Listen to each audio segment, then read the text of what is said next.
Hello YouTube family, તો આજે આપણે બનાવી રહ્યા છીએ મસૂરવાળા ભાત વઘારેલા। તો જો આ સામગ્રી છે, કુકર લઈ લીધું છે, 3 ચમચી તેલ નાખી દીધું છે।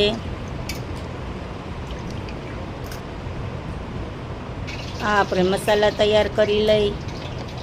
ધાણા જીરું, 1.5 ચમચી મરચું, 1/2 ચમચી હળદર, થોડોક ગરમ મસાલો।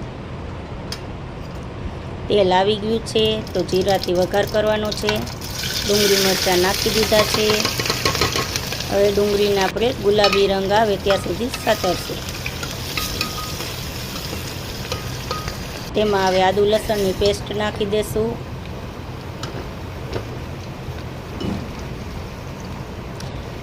ડુંગળી આપણી ગુલાબી થઈ ગઈ છે તો તેમાં બટેકા નાખી દઈશું। મીડિયમ સાઇઝના 3 બટેકા નાખ્યા છે। મસૂરની દાળ નાખી દઈશું, આખા મસૂર છે। ટમેટા 2 સમારેલા નાખી દઈશું।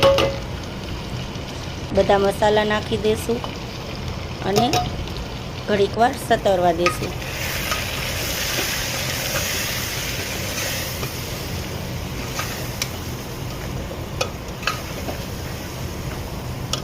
હવે તેમાં આપણે જરૂર મુજબ પાણી નાખી દઈશું।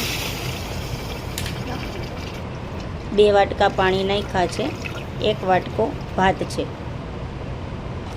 પાણી ઉછળે ત્યાં સુધીમાં ચોખા ધોઈ લેશું અને તેમાં નાખી દઈશું।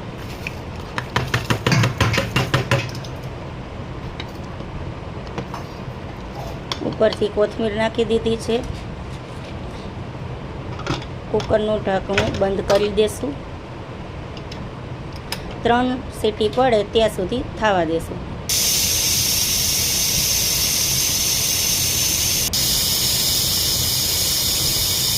આપણે 3 સીટી પડી ગઈ છે તો જો ભાત બનીને રેડી થઈ ગયા છે। સાથે બટેકાની ચિપ્સ છે અને સલાડ છે। તો આવી જાઓ બધાય જમવા।